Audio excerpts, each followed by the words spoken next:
All right, we are now live for another Dr. Sadler's Philosophy Pop-Ups, this time as viewers come in and start asking their questions and making comments that I'll respond to. I'm going to start out by talking about what's going to start happening next week, which is my face-to-face academic classes. I'm fortunate in that I get to teach everything that I'm teaching, which is 5 classes this semester, all within about a 1 mile radius of where I live. So that is really lucky for me. I'll be teaching 2 classes at Marquette University and 2 classes at Milwaukee Institute of Art and Design, and then another class at Milwaukee Area Technical College. So the Marquette and MyEd classes start next week. I actually have morning classes for Marquette.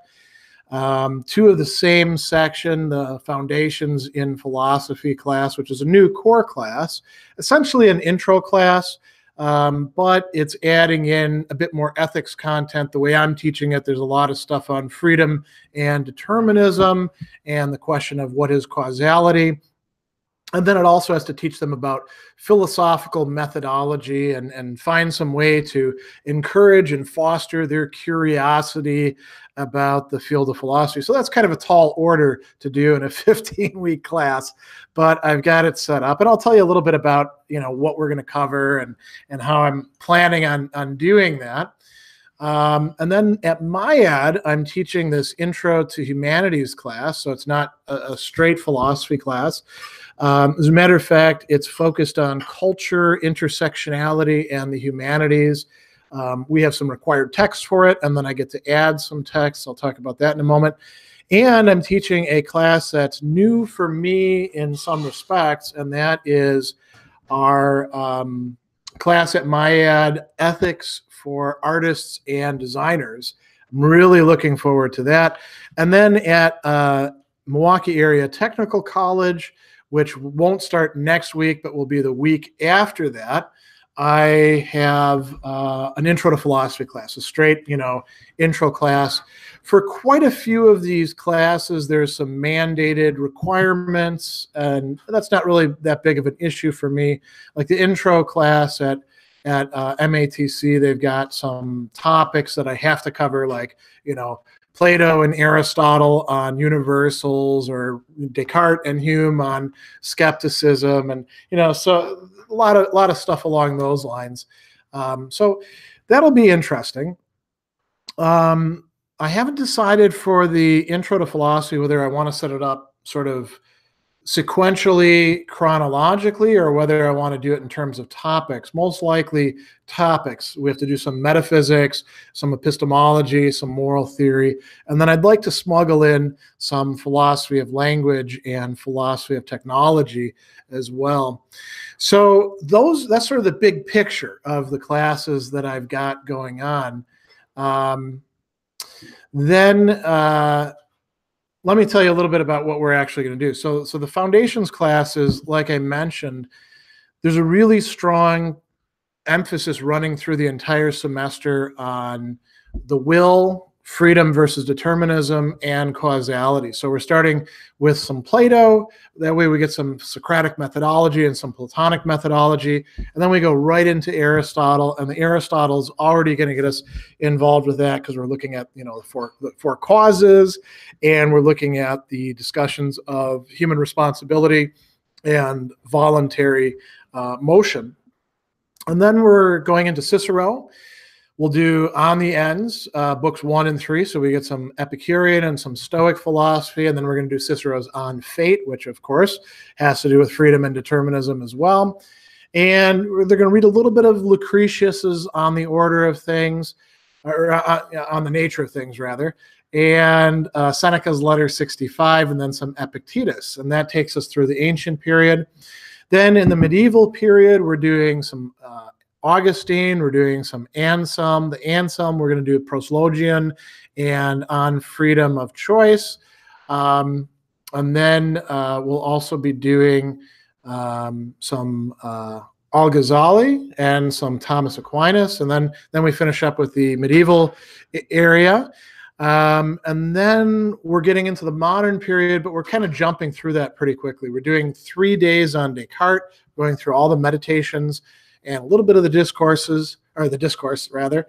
And then we're doing some of Hume's inquiry regarding human understanding, a day on Wollstonecraft's Vindication of the Rights of Women, then some Nietzsche from Beyond Good and Evil, and we're finishing up the semester with some Hannah Arendt, who I'm also providing as a supplementary text to my students as well.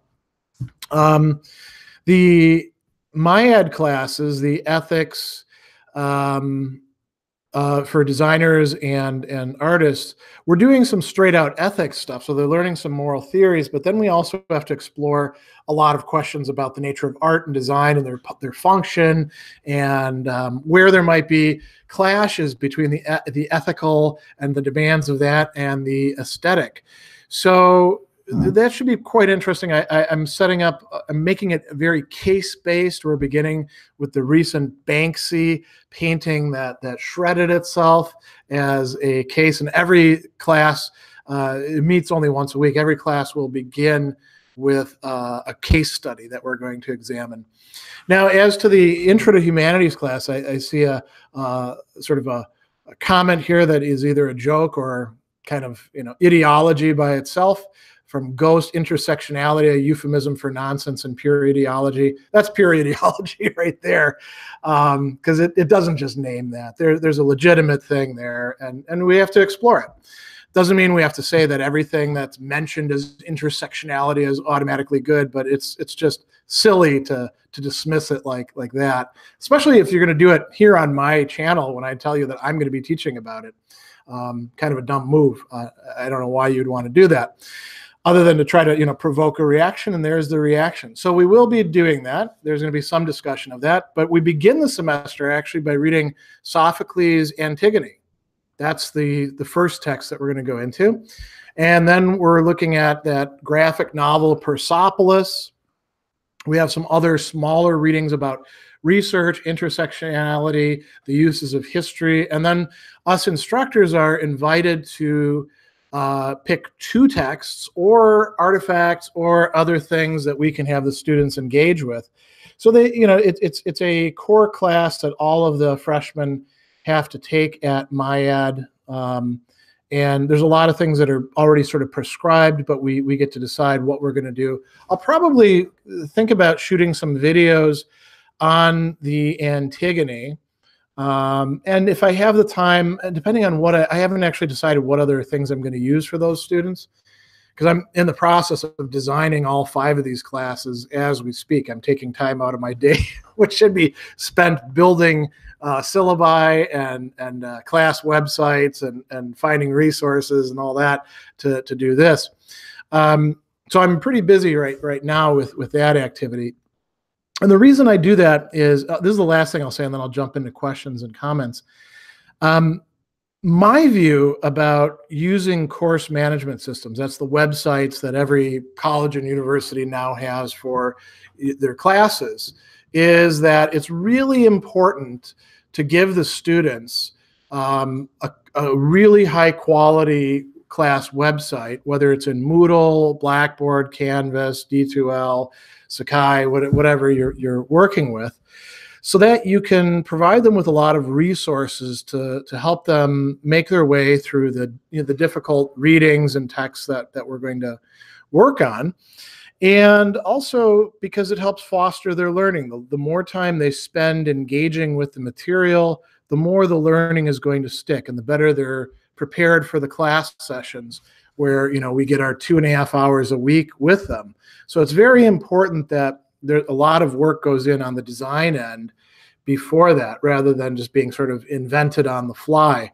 And quite a bit of that for me, as I think all of you know, involves creating these lecture videos. The core concept videos that I've been doing have been very helpful for many students. And so I shot 4 more core concept videos on Plato.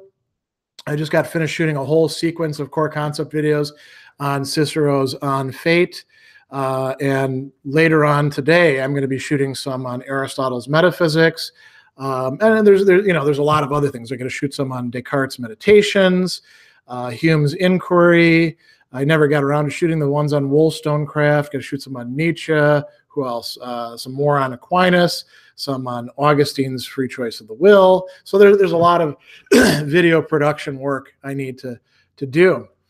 All right, let's start taking some questions. Maria says, I'm watching your news, really interested. Thanks for sharing your knowledge. Well, you're quite welcome. I'm wondering if metaphysics is only known in the Aristotelian view. Well, you've got Aristotelical, but I imagine that's Aristotelian. If there's more and different ways of understanding it. Yeah, I mean, Descartes is doing metaphysics. Plato's doing metaphysics. The Stoics have a metaphysics, which is based on a sort of materialist understanding of things. Once we get to Christian authors like Augustine and Anselm, we have a different metaphysics at work. So we're going to be exploring a lot of different metaphysical views.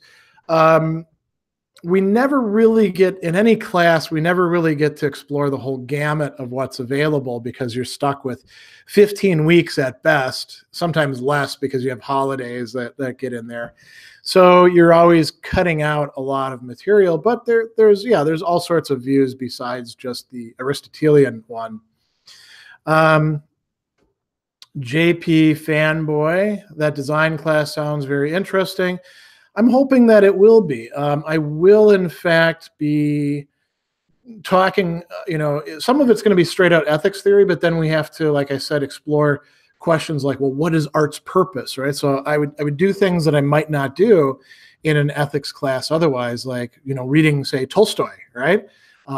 His views on art. Or when I get to ethics of creativity, we'll bring in some Rilke and some Nietzsche and some other thinkers as well. And we have to try to figure out what is art, what counts as art and what doesn't count as art, because where we draw those lines, that's going to be important in deciding, how we ought to approach these objects. Do they have any sort of call upon us? Is it okay to do certain things, but not if they're works of art, right? Those are questions that we have to explore. All right, Daniel has a question for me. How do you approach the topic of gender diversity around students who think gender is a function of only biology? Do you have specific reading for this, or do you lecture your own ideas to start?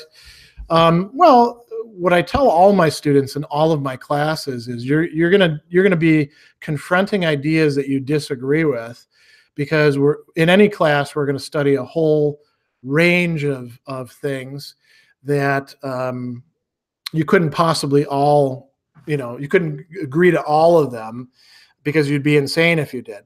Even if we're just talking about like ancient philosophy, you can't be a Platonist and Aristotelian and Stoic and Epicurean and skeptic all at once, right? That's not possible. And when we get to things like the nature of gender and sexuality, we're going to have some students who are going to come in and be convinced that there's only two and that it's biological. I can steer them towards some of the literature that's out there about people who don't fit into that thing, and we'll talk quite a bit about how people conceptualize gender as well, and I'm sure it'll be a major topic of conversation. I think that there's some things already in the suggested resources for the class that I can just post, and then I'll have them read some other things as well. All right, JP Fanboy, what is the favorite class you've ever taught? Favorite class? That's a good question. When I was, the place where I actually taught the widest range of classes when I was teaching in the prison for Ball State. I taught at Indiana State Prison in their 4-year degree program, and I taught something like 17 different classes. I really like teaching ethics classes, but it was fun getting to teach upper level history of philosophy classes as well. And I always enjoyed teaching some of the religion classes that I taught too, like religion and American culture, where we do sort of a broad overview of that. Talk about a class that's tough to pack all the material into, though. That really is. All right. So I guess that's as close as I can get. Favorite class I've never taught. Brave Junior, do you have any recommendation on what philosopher to check out after reading Plato and Aristotle? Yeah, I mean, there's a lot of people. If you want to stick in the ancient period, and you want to do it sort of sequentially, you should probably read what we've got of the, Epicurus, which isn't much, because he's fairly close to them in time. You probably should read your way through Diogenes Laertes' Lives of the Philosophers, because that introduces you to a lot of these other schools. Couldn't hurt to read some Xenophon, who is, a contemporary of Plato, fellow student of Socrates. Definitely you should read the Stoics, and you should read Cicero too. You should read your way around in Cicero, and Plutarch is somebody quite important, Middle Platonist.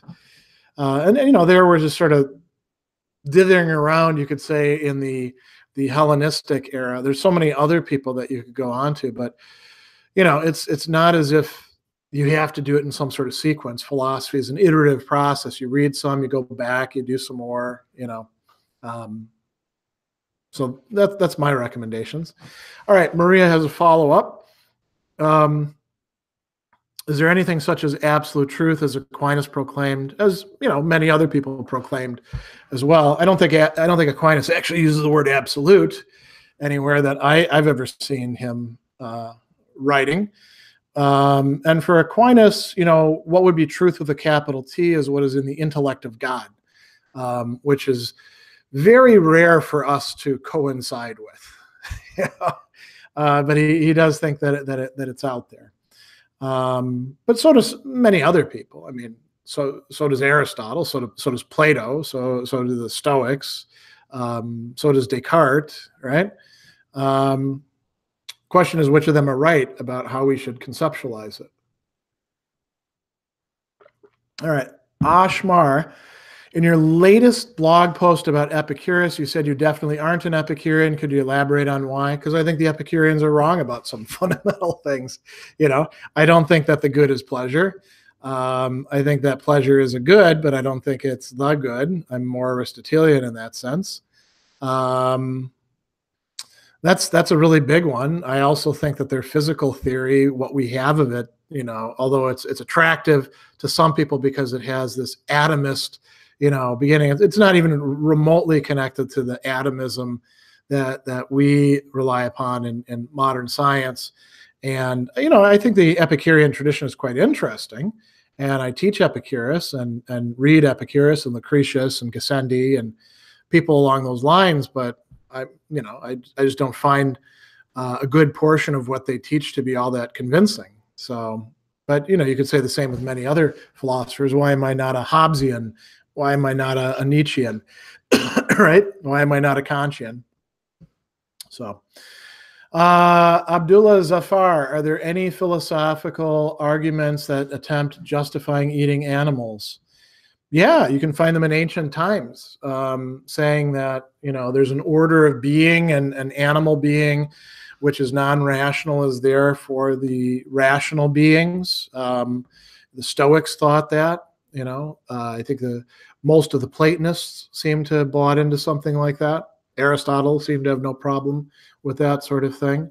So yeah, you can dig around and you'll find all sorts of arguments that either justify teaching animals or just simply take it for granted as a cultural constant.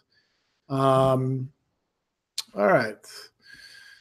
Kyle asks, can Cicero's eclecticism for political systems be used to blend other systems of thought? I don't know why you'd want to use Cicero's eclecticism. Why not just use eclecticism? Why tie it with Cicero? And,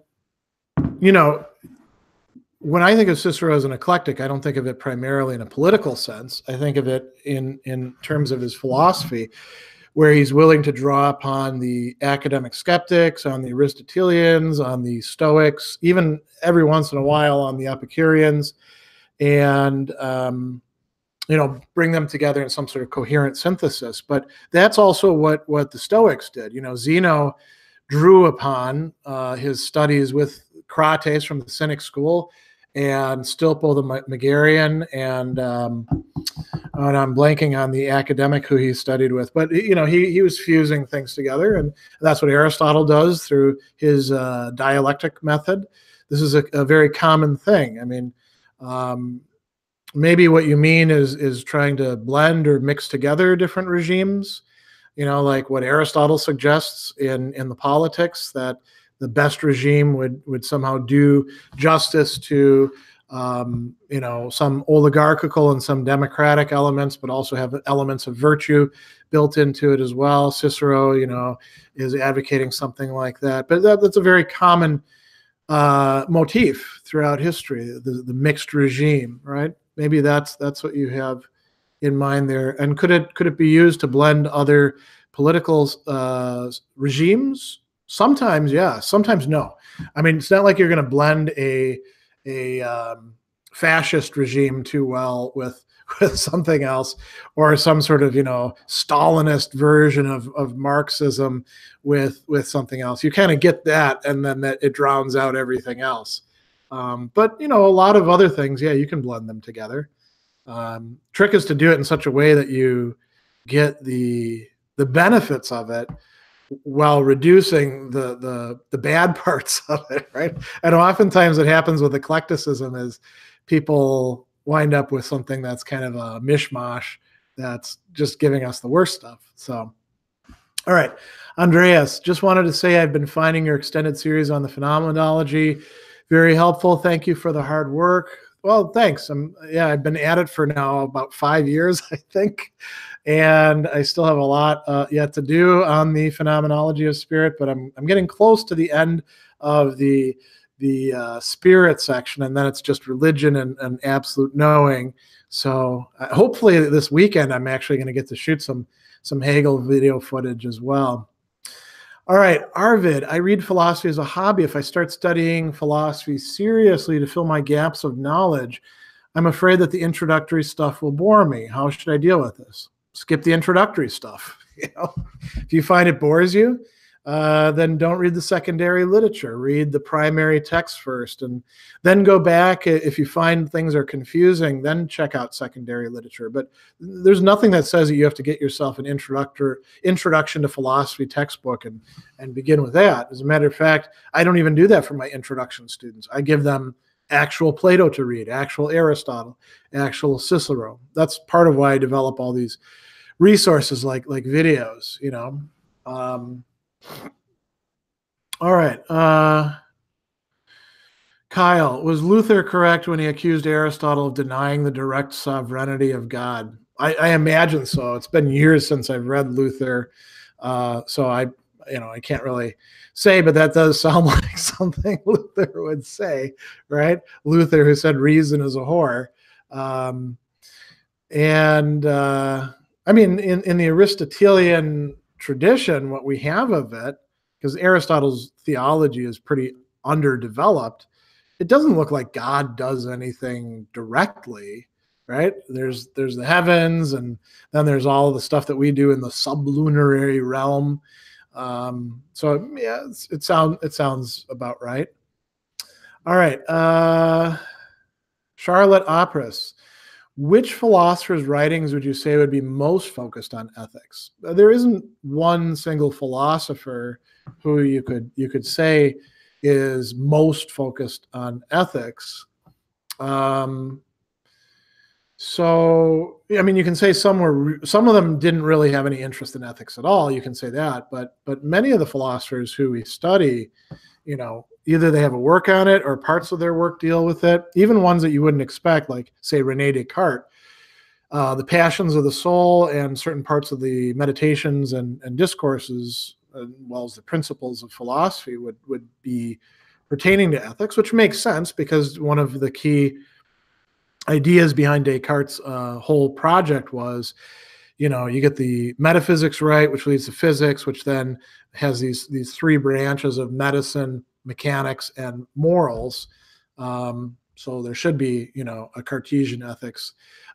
Clearly, there's some people like Aristotle or Mill or Kant who are much more focused on ethics, right? But it's not as if there's somebody who's the most focused on ethics.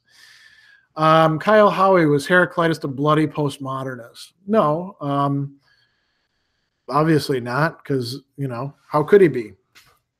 I mean, we don't even have that much of Heraclitus's stuff, so anything that we could say about his thought as a whole is conjectural. But I mean, anytime somebody's going to bring up postmodernism, they got to say what they mean by it, and it's got to actually correspond to somebody out there who's theorized about postmodernism before I'm going to take it seriously.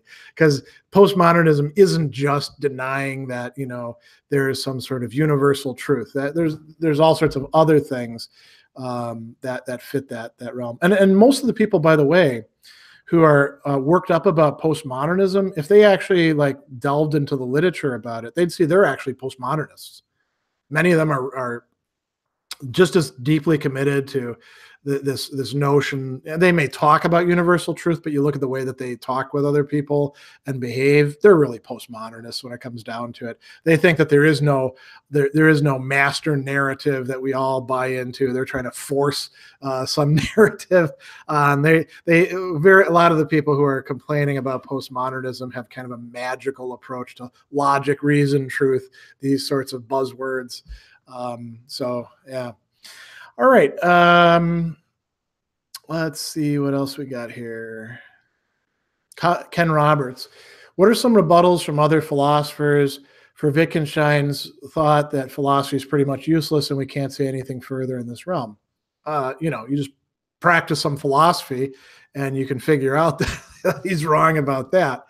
I would say a lot of contemporary, analytic and some continental philosophy is pretty useless. And there were other things that back in the day, there's always a lot of non-entities in the philosophy world just spouting stuff that is popular at the time, which, when you start pushing it and trying to apply it, turns out to be kind of fine-spun BS. But I mean, the notion that somehow Aristotle or Descartes or Alistair McIntyre, who, by the way, thinks that Wittgenstein is an important philosopher, that all of what they're doing is somehow useless because Wittgenstein wasn't able to find his way out of the fly bottle. It's kind of silly. It's kind of parochial. I don't think you actually need rebuttals unless you're really, really caught up personally with Wittgenstein. And it's important to keep in mind, Wittgenstein did not read a lot of other people in philosophy. He's sort of an outlier from the philosophical tradition. So just because he says something doesn't mean we ought to automatically or dogmatically say that it's true.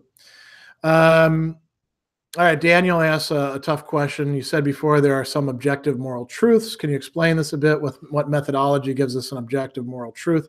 Is this available to all rational creatures? So I'll start with the last part. Is this methodology available to all rational creatures? In theory, yes. In practice, no. And it's not. There isn't one methodology that we would pick like, oh, I found the right one, and now everything falls into place. You have to work at it, and things that you thought were well articulated moral truths sometimes require you to do a bit more work, right? Because reality is complicated and moral reality is complicated too, especially when you're dealing with human beings. This goes back to the eclecticism thing. I adopt multiple approaches because I think that while working on the same basic human existence, they provide us with complementary perspectives. There is no one methodology that's going to give you everything that you're looking for in that respect. But you don't have to have a philosophical methodology in order to do that. There's plenty of people who, figure out on their own that there are at least some objective moral truths, right? And what does it mean to be an objective moral truth? It means that it holds across, individuals. It holds across cultures. It holds from time to time. You don't have to have everything is cast in stone sort of viewpoint on that in order to get some mileage out of it. right. Oswald Spengler. It'd be interesting to have the real one here, right? Loved my video on Heidegger's question concerning technology. Wondering my thoughts on other critics of tech in the same vein, such as Jacques Ellul, Louis Mumford, and Kaczynski. I really haven't read any Mumford, and I've never read Kaczynski's manifesto. I've read just like bits and pieces of Ellul, but it's been a while. So I don't really have that much to say about it. I think the Heideggerian insight isn't unique. Gabriel Marcel articulates many of the same ideas as well about, the danger of, as he called it, man becoming prey to his techniques, right? Meaning that we adopt a certain way of looking at not just the world, but whatever would be, be behind the world or what the world is comprised of, that turns things into what Heidegger is calling standing reserve. And that is it's a problematic point of view. I think that Heidegger, in some respects, I don't know if Heidegger would be effective enough for talking about the just pervasive involvement of technology, even like what we're doing right here, but he provides us with some good starting points. So yeah. And when I mentioned doing some philosophy of technology in my intro classes, it'd be really, really basic stuff, what is technology to begin with? How do we relate to it? We're not going to get into a lot of high theory. I probably won't have them reading Heidegger on the question concerning technology because it's an intro class and we only have so much time. So, all right. Up norther, I'm interested in knowing whether you have a favorite work or a work you'd recommend, especially in the field of linguistic philosophy. I guess I could say yes, but it would be something that's in a certain respect kind of on the edges of philosophy of language, and it's more dealing with a related field, and that would be Chaim Perlman. His new rhetoric. I really, really like that work. Other people who I like on language, I read Wittgenstein. I think John Wisdom is important to take a look at. Of course, Nietzsche, you need to check out him and de Saussure and a lot of these other people who are coming out of de Saussure. And, there's earlier people, but I'll mention some other interesting people. Somebody who I really do recommend when people start getting into the philosophy of language is Umberto Eco, because he's great at giving you summaries of what different people are doing and then giving you his own views on it. Paul Ricoeur, really important as well. I like him quite a bit. So, all right. Mike Wood, can you share your thoughts about Advaita Vedanta? It's a tradition or school of Indian philosophy that I teach about sometimes, but I don't buy into it all. I don't. Any sort of monism is not really a thing for me. It's interesting, like so many other things, but I just it's not something that I take seriously enough to spend a lot of time on. All right. Michael Davis was thinking about writing a commentary on Schopenhauer. Do most commentaries deal with other secondary texts when writing their own commentary or deal directly with the primary text? That's a good question. If it's dealing primarily with secondary literature, it's not really a commentary on the text. It's a commentary on secondary literature. It's like a literature review, right? So commentaries are commentaries on texts. You might want to take into account what some important scholars say on things, particularly if your commentary is in disagreement with them,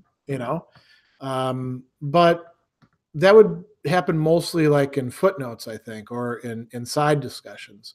If you're commenting on a text, you're trying to explain what's going on there. You're trying to provide context or or, analogies or ways of understanding things. You're making connections between what's going on in this part of the text and where, the author referenced this idea somewhere else. So, yeah. All right, Daniel Cox, can you speak a bit about what hermeneutics is, why it's worth studying, and what its relevance is to contemporary thought? Well, if we're talking about philosophical hermeneutics as a movement, then we're talking about, thinkers like Gadamer and Ricoeur, and I would say Hannah Arendt kind of fits in there as well. And hermeneutics is fundamentally interpretation, right? And it's interpretation of thinkers, texts, ideas, placing them in context, trying to have them speak in the present to us, but understanding the distance between where they are and where we are, and trying to, make them relevant. It also focuses a lot on the very topic itself of interpretation, of, whether what we're bringing to the text in terms of, presuppositions or prejudices. Yeah, so that's, you could say that's what hermeneutics is. Now, there's also, religious hermeneutics. Somebody like Schleiermacher would be an important theologian in that. But when it comes to philosophy, if you look at somebody like, say, Gadamer has, important works of his own, like Truth and Method, but then he also does all these studies, like, I think it's 6 studies on Hegel.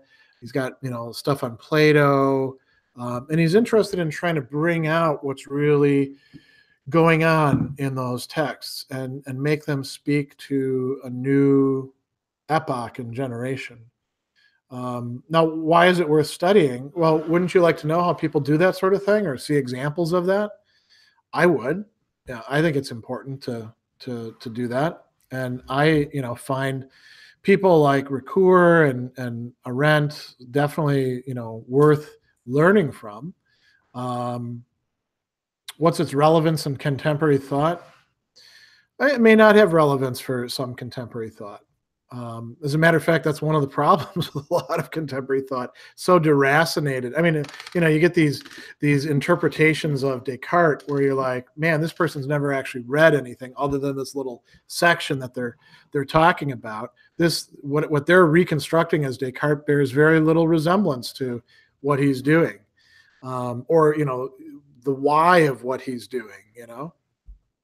Hermeneutics helps you restore a sense of perspective, and it's dialogical, and philosophy is dialogical.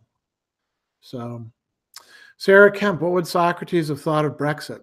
I don't know. Probably just as misguided as most political initiatives is what Socrates would probably say.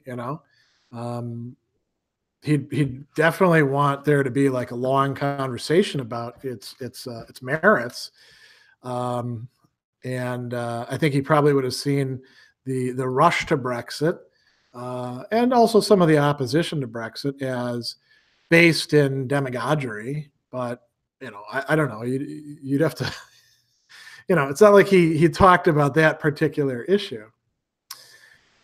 R.T. Whitby, did Plato believe people who achieved a higher level of excellence in life deserve to be treated better? Yes and no. Deserve to be treated better in some sense. But in other senses, we should treat everybody well. I mean, one of the things you see in Plato is we shouldn't return evil for evil, right? Tough thing to live up to. And we should, try to cultivate everybody's humanity, their rational aspect. But, should we put everybody in charge? Maybe if that's what you have in mind by treating people equally. No, Plato thought democracy was a real mess, right?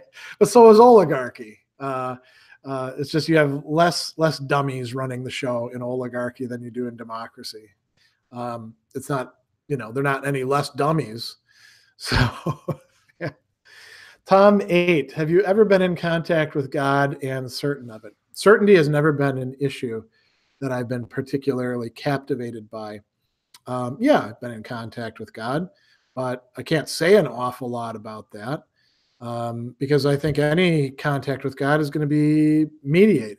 And yeah, I mean, I think that if you want to come in, like Alistair McIntyre, if you want to come in contact with God, I don't know, maybe go to Mass, like, and you don't even have to take the Eucharist. Be like the medievals do, and just take a look at it. Right? Sight is contact as well. Now you might say, well, that's not much of a God. Well, then it's not going to work for you. Yeah, and I don't worry too much about issues of certainty. I'm more interested in issues of richness of meaning. So yeah, I think a lot of people place the cart before the horse in terms of certainty. You can't actually attain certainty about many things that matter unless you've actually done a lot of work to place yourself in the right circumstances. All right, reading of Samir, reading about Plato seems that modern scholars are fairly skeptical of his philosophy. Is he respected only for setting the foundation of the discipline, or is he worth more than that? Well, I mean, you're kind of mixing some questions together. Modern scholars respecting somebody is not the index of whether that person is worth more than that, right? It could be that the modern scholars are wrong, and maybe the Platonists are completely right. Maybe it turns out that there really are forms, and that there is a form of the good. I mean, lots of Jewish and Christian and Muslim Neoplatonists have a word for that. They call it God, right? Actually, some pagan Neoplatonists too. Now, a lot of modern scholars are fairly skeptical of things like the doctrine of recollection or the doctrine of the forms. That's quite true, but so were many ancient philosophers. Aristotle himself, a student of Plato, thinks that the doctrine of the forms is ultimately incoherent. But do we study him just because he sets the foundation of the discipline? It does more than set the foundation of the discipline. He provides you with all sorts of interesting explanations and arguments and things that you have to sort through on your own. And quite frankly, a lot of the modern dismissers of Plato have only read a little bit of Plato. So if you want, if you want to use them as a guide, you've got to figure out just how much have they actually read and taken seriously of Plato. All right. Andre Gamito, do I think I'll ever write a book about my own philosophical views? That would be interesting. I might. It probably would not be like the big book of Sadler's philosophical views about everything, because I'm not sure I could even, set all of those down coherently, let alone have the time to do that. But I'll certainly put my views. I'm sort of like Aristotle, right? Before we set out our own views, let's see what other people had to say about it, because maybe they already came up with a good point of view on it, or maybe we can improve upon what they do. I'm a dialectical guy in that respect. And yeah, you can probably look forward to seeing at least some books, if I have the time to write them, where I set out some things that I think are the case. But it'll probably come after treating a couple other people's things as well. All right, Kyle, currently reading Cicero, so wasn't too aware of eclecticism in the broader context. I totally thought you were going to laugh at the Heraclitus joke reference to Jordan Peterson. I don't know what Peterson said about Heraclitus, if anything. I mean, if he thinks he's a postmodernist, he's really stretching the meaning of the term. Yeah. All right. R.T. Whitby. Did Plato believe in the practical implementation of the ideas in the Republic? We don't know. It's a good question. Plotinus certainly wanted to. He wanted to have a Callipolis. Plato, he did have his chance in Sicily, trying to influence one of the tyrants. But it didn't work. And I mean, I think a lot of people view the ideas in the Republic as sort of like one possible sketch of how things would work. There is also, of course, the laws, right? Another longer, old and newer, but written when Plato was older, dialogue as well. And that one gets into a bit more of the nitty gritty of things. So, but there are some things that would be kind of cool to implement. You wouldn't have to implement every single aspect of the Republic, right? You could take on some parts of it. All right, Miguel Benitez, what works have you found most helpful in the field of aesthetics? Well, I am not a specialist in aesthetics, so I don't usually, I'm not, you're not going to find me like reading a lot of books that are just straight out aesthetics. I'm usually encountering those ideas in the context of other things. So, I don't know. I'd have to think that through. What have I actually found particularly useful or compelling? Nothing pops to mind right away. All right. Sean says, I heard you mention Fichte before in your videos, yet in your book tour you do not have many of his texts. I found Hegel's so-called refutations of him unconvincing. What do you think? I don't think Fichte has to be refuted. You know, I mean, who says we have to refute anybody to begin with, right? If we have to refute Fichte, why don't we have to refute the Stoics? Or why don't we have to refute Spinoza? I mean, why pick that as the cornerstone that you're going to die on? I mean, Fichte is pretty formalistic. Clearly Hegel is drawing on some of his ideas, but going beyond him. I mean, if there is a refutation, it's in having much richer content than what Fichte provides. And, you know, in my book tour, I didn't have many of his texts. There's plenty of people I don't have many of their texts in my book tour, but I've read and studied. I wouldn't draw that inference. I just never, you know, when I was a graduate student and I read through Fichte, I never found him really that interesting, quite frankly. Maybe if I return to him again, if I find the time, I would have a different, you know, revised point of view on him as a, you know, middle-aged scholar now. That's happened with other thinkers who I've developed a much greater appreciation for. But it's a matter of finding the time, and I'm certainly not going to do that this semester. All right. Well, I'm going to butcher your name. Walczyk, perhaps. You said that you said that you think college students aren't postmodern and instead are emotivist. Do you think this is a bad thing? And do you think it's a peculiarity of our time? I'll start with the last part. Is it a peculiarity of our time? No. Emotivism, in the sense that McIntyre and some of the, you know, writers like Stevenson, who coined the term, mean it, has been around for quite a while. I mean, Hume, with a few, you know, exceptions, is essentially an emotivist, right? Thomas Hobbes has essentially a fairly emotivist underpinning for what moral system he puts together. But emotivism, in the sense that this unmoored, like it's all just preferences and desires and expressions of that, and we're all just trying to convince each other to see things or do things the way that we would like.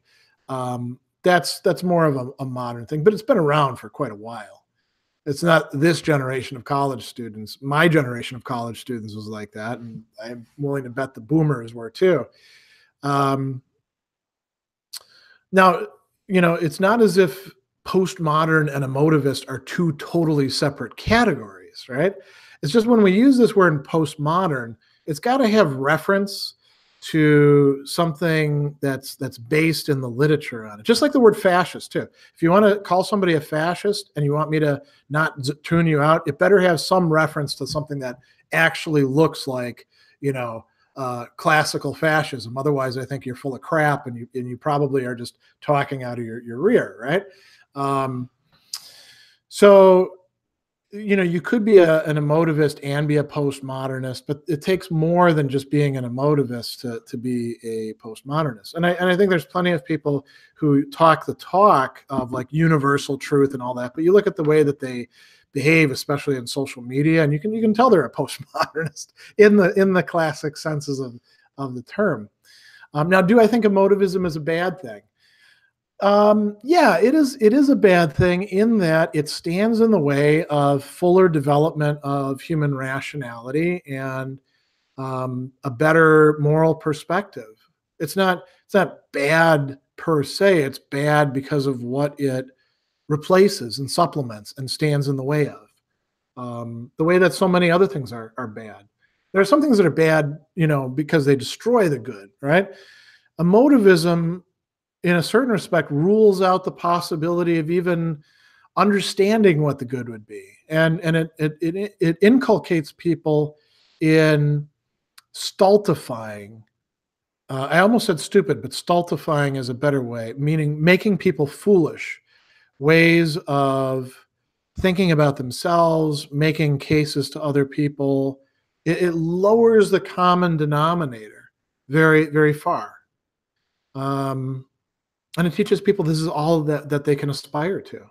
That's a problem for me, because there's so much more. I mean, if you are reading Aristotle as an emotivist, you would say, well, these are all just expressions of Aristotle's own point of view, and he'd like me to live this way, but there's really no truth to it or anything like that. If I want to be an Aristotelian, it's just because I get kicks out of it. Well, that's no way to live. You don't get very far with that. There are a lot of people who are emotivists, and it's good to diagnose that, but it's not all there is, right? All right, Sean has a follow-up about Fichte. I think Fichte should take a bigger role in the canon and history of philosophy classes. What do you think? Yeah, sure, but so should Pascal, and so should Plutarch, and so should so many other people. Point is, we don't have the time or the space to cover everybody. So we make choices, and Fichte wound up on the short end of the stick. I mean, Schopenhauer did for a long time too, although he's undergoing a kind of renaissance. We all have our people that we'd like to see get a bigger role.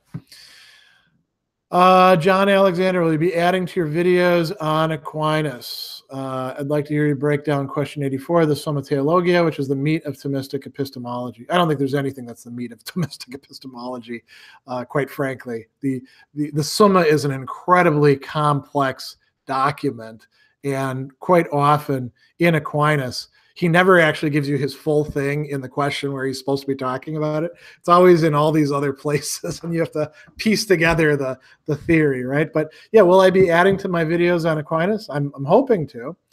I'm hoping to shoot some stuff on Prima Pars question 2, and on Prima Secundae question 2, and on some other stuff as well for my students. But I'm shooting it for my students this semester. So, I won't get into too much of it.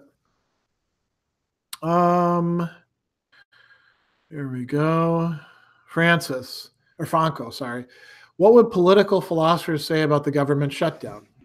I think that they would want to look at why the government is shut down, and they would want to look at why our American political system is in such a dysfunctional state that a government shutdown like the type that we're having right now, which is affecting a lot of people. A lot of people are losing access to benefits. We actually don't have our insurance cards right now because of the government shutdown. We're going to need them. So it's affecting a lot of ordinary people. They would want to know why is our society so screwed up? Why is it so factionalized that we can't get things done, even though we have an incredible level of material prosperity? So I think that's where they'd start. Let's see. Kad Mon Zohar 2. When the Hegel Marathon is done, it would be cool to put it on a DVD set, maybe sell it with a Hegel text to read along.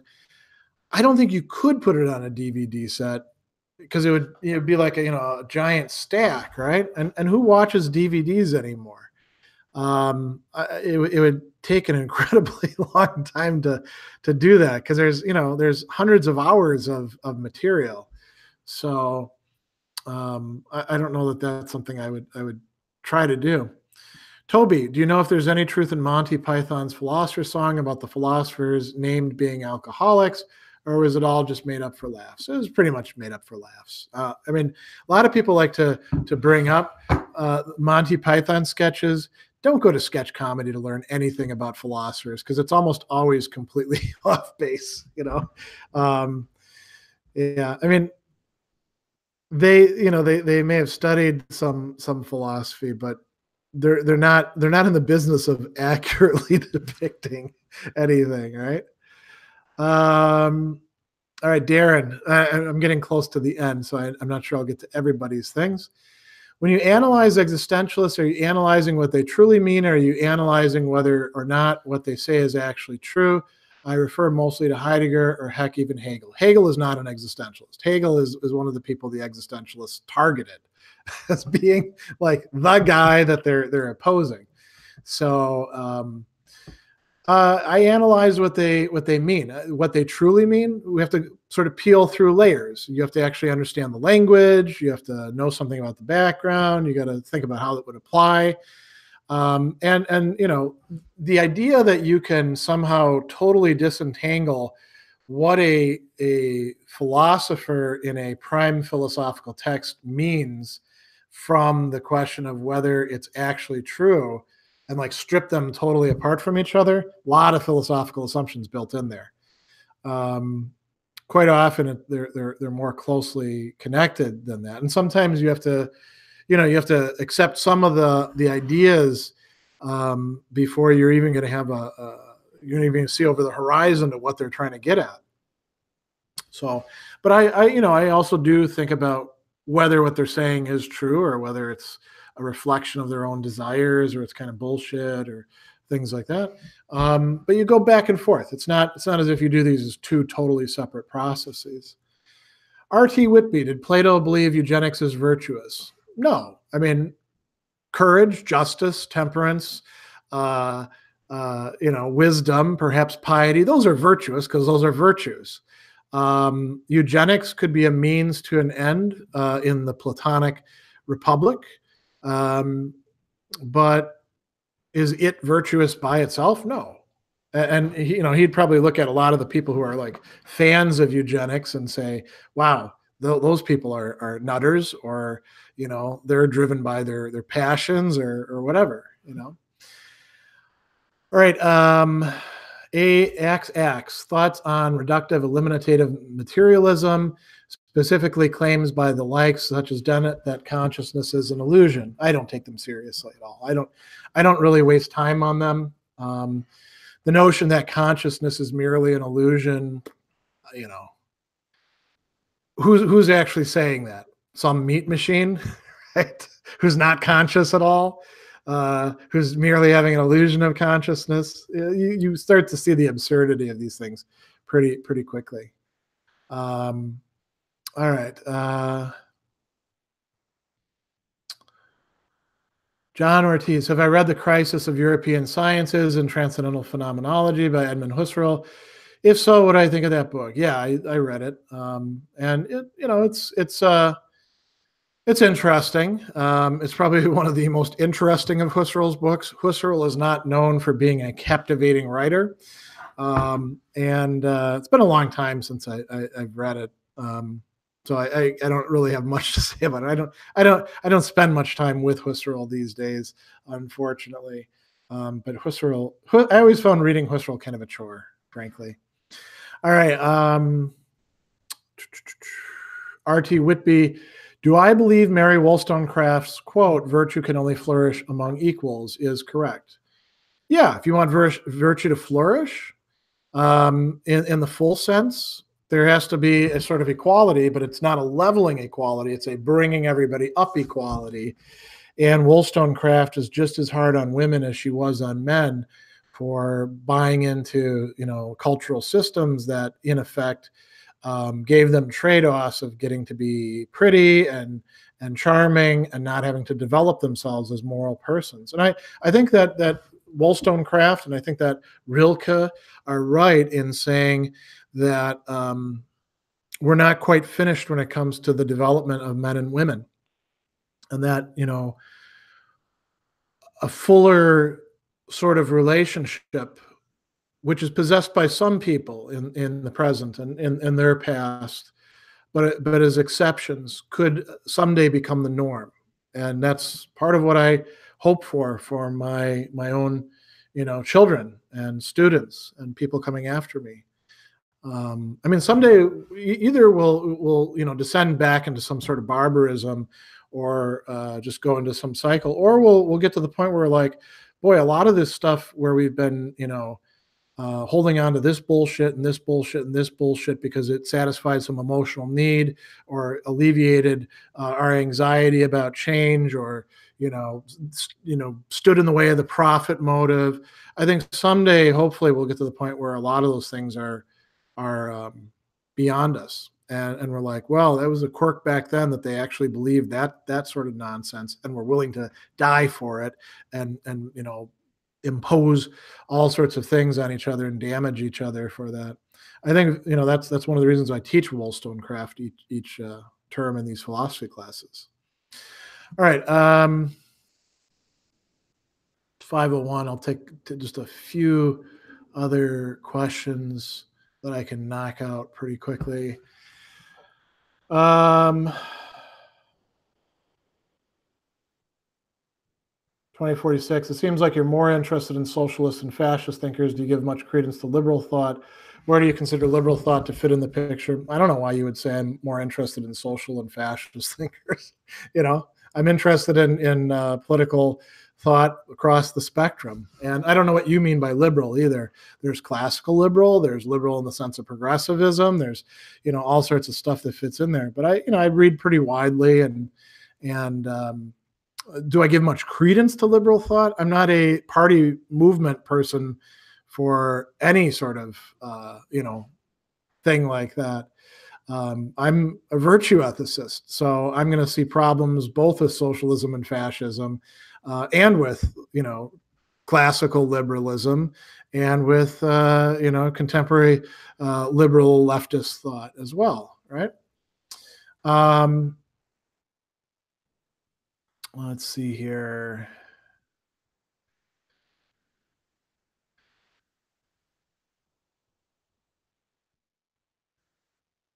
Mr. Stranger, in your opinion, who are some of the most important contemporary philosophers? Alistair McIntyre is definitely somebody we're going to read centuries from now. I'd say Peter Singer, pretty important, representative of the utilitarian tradition. There's a lot of great people doing excellent work in the history of philosophy and occasionally writing their own stuff down, like Julia Annas, and we could go on and on and on. There's contemporary thinkers whose work I enjoy, like Giorgio Agamben. But I don't actually have the time to follow up with like the whole gamut of contemporary stuff. So there's probably a lot of people that are well worth reading that I just never get to. Let's see what else. Pupametu, who are the philosophers you would consider to be geniuses? I don't even know what a genius should be, so I never really worry about that. The whole notion of genius, I think, has been kind of worn out. It's the same thing with people who like brag about their IQ. There were some interesting Twitter feeds about this recently. I've known people who've managed to like score high on an IQ test at the time that they took it, and then but they're jerks and they can't manage their life well or relationships well, and I think it's much less important to be like hyper intelligent in that measurable cognitive sense, and it's much more important to actually have a sense of perspective and be able to figure out what to do after you screwed up, and how to set things right and how to successfully run your life in relation to other people. So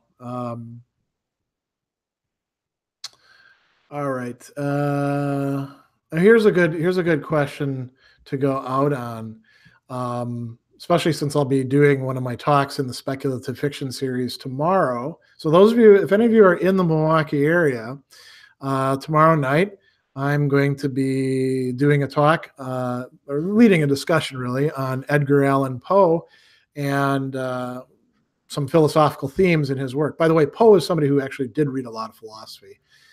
So, Kali Polis, are you interested in possible worlds theory, especially in relation to your speculative fiction series? So, I got introduced to the like contemporary possible worlds theory, the David Lewis stuff, back as a graduate student. It was actually like the first class that I took in graduate school. We started out with that sort of stuff. There was a metaphysics class taught by Andrew Black. Actually, I take that back. We read a little bit of Leibniz and a little bit of Aristotle before that, and then jumped right into the modal stuff and possible worlds things. And I thought it was pretty cool, but I never really stuck with that, and I never saw it as being particularly useful. The possible world semantics stuff. I am very interested in the idea, as I do find in speculative fiction, of like duplications of individuals or different worlds that would somehow come together, as you might find like in A. Van Voigt, some of his stories. It's not really, but possible world semantics is not something that I use to make sense out of necessity, contingency, possibility, impossibility. I don't see a hell of a lot of utility in it, and it became kind of a fad for a while, and I think that also turned me off on it as well. Philip Dick could be another person, right? Talking quite a bit about different universes. Trying to think of who else. But so the answer is I do know the possible world semantics stuff, but I don't really use it much. Although I can talk the lingo and follow what other people are writing. And then the speculative fiction, I am interested in the ideas of possibility, necessity, contingency, impossibility, what makes an individual, all these sort of metaphysical things. But I don't use the possible world semantics to figure that out. So. All right, we're a little bit over time, and I have to get to filming before I have to get to the gym, before I have to get back to work, before I have to get to bed. So thanks for all of your questions and comments, and we'll do another one of these on Facebook, Facebook Live later on this month, another pop-up, same topic, but I'll be able to say something about, how my classes are going at that time. And, you can look for other online events that we've got going. Also look for some Aristotle content if I get the work done that I'm supposed to get done, now that I got the Plato Republic book 6 and 7 stuff finished. So wherever you are, have a good evening or good night or good morning or afternoon, and I'll see you somewhere else in one of these other events.